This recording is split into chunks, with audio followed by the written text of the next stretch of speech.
ଆଚ୍ଛା ପିଲାମାନେ, ଆଜି ଗପ ଶୁଣିବା ନା ଗୀତ ବୋଲିବା? ଗୀତ ବୋଲିବା? ହଉ ଠିକ୍ ଅଛି, ମୁଁ ଗୋଟେ ଗୀତଟେ ବୋଲୁଛି, ତମମାନେ ସବୁ ଶୁଣ। ଆସରେ ପିଲେ ଗୀତ ଗାଇବା, ଗାଇ ଗାଇକା ପାଠ ପଢ଼ିବା। ଆସରେ ପିଲେ ଗୀତ ଗାଇବା, ଗାଇ ଗାଇକା ପାଠ ପଢ଼ିବା। କମଳା ଲେମ୍ବୁଟି ଗୋଲ, ପୃଥିବୀ ତାପରି ଗୋଲ। କମଳା ଲେମ୍ବୁଟି ଗୋଲ, ପୃଥିବୀ ତାପରି ଗୋଲ। ନିଜ ଚାରିପଟେ ପୃଥିବୀ ଘୁରେ, 24 ଘଣ୍ଟା ଲାଗେ ଘୁରିଲେ ଥରେ। ନିଜ ଚାରିପଟେ ପୃଥିବୀ ଘୁରେ, 24 ଘଣ୍ଟା ଲାଗେ ଘୁରିଲେ ଥରେ। ଥରେ ଘୁରିଲେ 360 ଡିଗ୍ରୀ ଯାଏ, ଦିନ ରାତି ମିଶି ଏକ ହୁଏ। ଆସ ହିସାବ କରି ଦେଖିବା, 1 ଡିଗ୍ରୀରେ 4 ମିନିଟ୍ ପାର୍ଥକ୍ୟକୁ ଜାଣିବା। ଆମେ ଗୋଟେ ନୂତନ କଥାରେ ଜାଣିବା ଯେ ଗୋଟିଏ ଦେଶର ସମୟ ସହିତ ଆଉ ଗୋଟିଏ ଦେଶର ସମୟରେ କାହିଁକି ପାର୍ଥକ୍ୟ ରହୁଛି, ସେ ପାର୍ଥକ୍ୟର କାରଣ ସେ ବିଷୟରେ ଜାଣିବା। ତେଣୁ ଆଜି ଆମେ କଣ କରିବା ନା ଯୋଉ ପୃଥିବୀ ସମ୍ବନ୍ଧରେ କେତେ ଗୁଡ଼େ ତଥ୍ୟ ଜାଣିଲେ ସେ ସମୟର ପାର୍ଥକ୍ୟ କାହିଁକି ଜାଣିପାରିବା। ତେଣୁ ପୃଥିବୀର ଆକାରଟା ସମ୍ପୂର୍ଣ୍ଣ ଗୋଲ ନହେଲେ ମଧ୍ୟ କମଳା ଲେମ୍ବୁ ପରି ଗୋଲ। ତେଣୁ ସେ ପୃଥିବୀର ଆକାରକୁ ଆମେ ଗଣନା ସହଜେ କରିପାରୁନାହିଁ। ତେଣୁ ସେଥିପାଇଁ ଆମେ ଗୋଟେ ଗ୍ଲୋବର ସହାୟତା ନେବା। ଏ ଗ୍ଲୋବଟି ଦେଖିବାକୁ ଯେପରି ଆମର ପୃଥିବୀର ଆକାର ଦେଖିବାକୁ ସେହିପରି। ତେଣୁ ଏ ଯୋଉ ପୃଥିବୀଟି ସବୁବେଳେ ପଶ୍ଚିମରୁ ପୂର୍ବକୁ ଘୁରୁଛି। ଏ ପଶ୍ଚିମରୁ ପୂର୍ବକୁ ସେ ଅନବରତ ଘୁରୁଛି। ତେଣୁ ପଶ୍ଚିମରୁ ପୂର୍ବକୁ ଥରେ ଘୁରି ଆସିବା ପାଇଁ ତାକୁ 24 ଘଣ୍ଟା ସମୟ ଲାଗେ ଏବଂ ସେ 24 ଘଣ୍ଟା ସମୟ ଭିତରେ ସେ କଣ କରେ ନା 360 ଡିଗ୍ରୀ ଘୂର୍ଣ୍ଣନ କରିଥାଏ। ତେଣୁ ଯୋଉ 24 ଘଣ୍ଟା, ଏ 24 ଘଣ୍ଟାଟା ହଉଛି 1440 ମିନିଟ୍। ଏ 1440 ମିନିଟ୍ ଘୂର୍ଣ୍ଣନ କରିବା ପାଇଁ ତାକୁ 360 ଡିଗ୍ରୀ ଘୁରିଥାଏ। ତେଣୁ ଯଦି 360 ଡିଗ୍ରୀ ସେ ଘୁରୁଛି, ତାହେଲେ 1 ଡିଗ୍ରୀ ଘୁରିବା ପାଇଁ କଣ ହବ ନା 4 ମିନିଟ୍ ସମୟ ଲାଗିବ।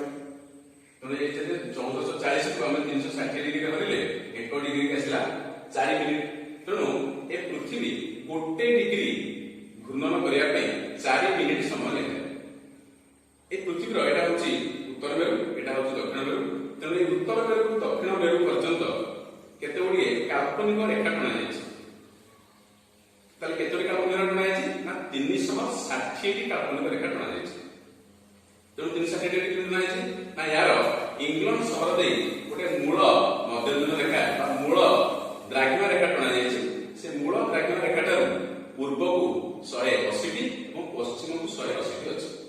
କିନ୍ତୁ ଏଠି ଆମେ ଗୋଟେ ଜାଣି ରଖିବା ଯେ ପୂର୍ବକୁ 180 ଏବଂ ପଶ୍ଚିମକୁ 180 ଅଛି, ସେ ଦୁଇଟି ଯାକ 180 ଡିଗ୍ରୀର ରେଖା ହେଉଛି ଗୋଟିଏ। ସେ ଦିଟା ରେଖା ସେଇଠି ମିଶି ଯାଇଛି ଏବଂ ଏ ମଝିରେ ଅଛି ଗୋଟେ ବିଷୁବରେଖା। ୟାକୁ ସମାନ୍ତରାଳ ଭାବରେ କେତେ ଗୁଡ଼ିଏ ଅକ୍ଷାଂଶ ରହିଛି। ସେଇ ଅକ୍ଷାଂଶ ଗୁଡ଼ିକ ହେଉଛି କେତୋଟି ନା 179। ଏପଟେ 179, ତାମାନେ ଉପର ଆଉ ତଳ ମିଶିକି 179 ବିଷୁବରେଖା ଗୋଟେ, ଏମିତି 180।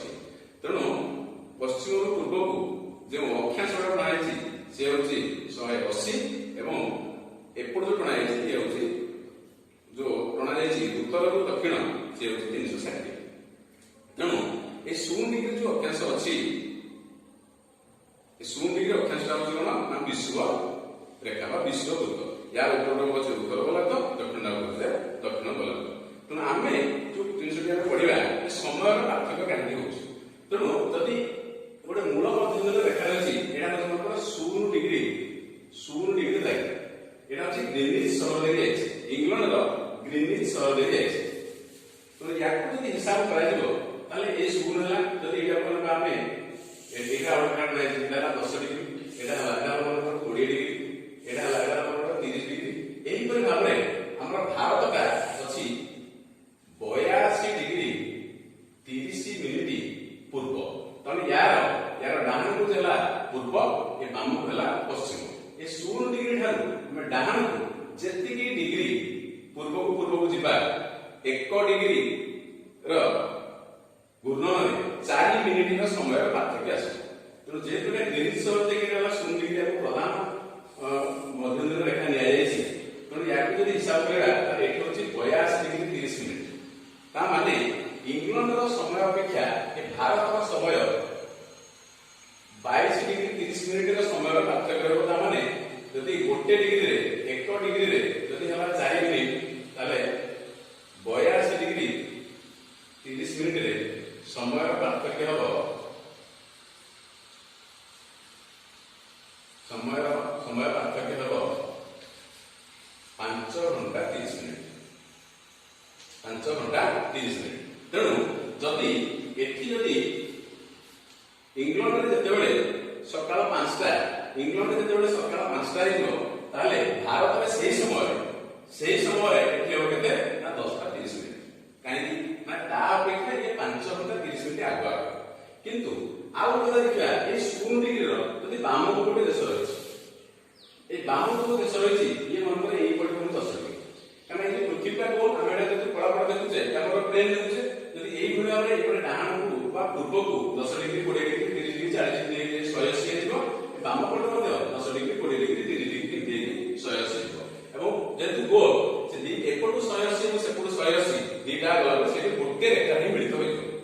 तेणु ए जो 0 डिग्री रो बामକୁ ଯିବ ତାହେଲେ ଏଠି कोन हबो ना एठी जदि 10 डिग्री पश्चिम हम कोन हेजिबो 10 डिग्री पश्चिम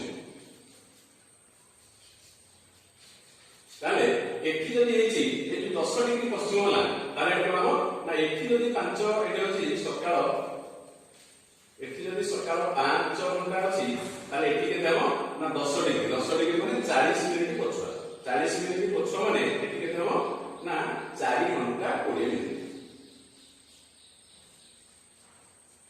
ताले भोर 4टा 20 मिनिट अछि ताले 40 मिनिट पर 10 डिग्री जदि पर गए तो एठी जदि सकाळ 5टा रहबो एठी गला 4 घंटा 20 मिनिट किंतु एठी जदि 22 डिग्री 30 मिनिट जदि हमरा भारत आସୁଛି ପୂର୍ବକୁ ତାହେଲେ ଏଠି ସମୟ ପାର୍ଥକ୍ୟ ହେଉଛି 5 ଘଣ୍ଟା 30 ମିନିଟ। ତେଣୁ ଏଇଭଳି ଭାବରେ ଗୋଟିଏ ସ୍ଥାନର ସମୟକୁ ଆଉ ଗୋଟେ ସ୍ଥାନର ସମୟ କେବଳ ତାର ଦ୍ରାଘିମାର ଉପସ୍ଥିତି ଅନୁସାରେ ତାର ସମୟର ପାର୍ଥକ୍ୟ ହେଉଛି। ତେଣୁ ଆମେ ଏଠି ଗୋଟେ କଥା ଜାଣିଲେ ଯେ ପୃଥିବୀ ଯୋଉ ଘୁରୁଛି ମାନେ 1 डिग्री ଯଦି ସେ ଘୁରୁଛି ତାହେଲେ ସେ 4 ମିନିଟ ସମୟର ପାର୍ଥକ୍ୟ ରହୁଛି। ବୁଝିଲେ? ତେଣୁ ଆଜି ପାଇଁ ଏତିକି। ୟାର ପରବର୍ତ୍ତୀ ତାରିଖ ରେଖା ଆମେ ଆଗାମୀ କାଲି ପଢିବା। ତେଣୁ ଆଜି ପାଇଁ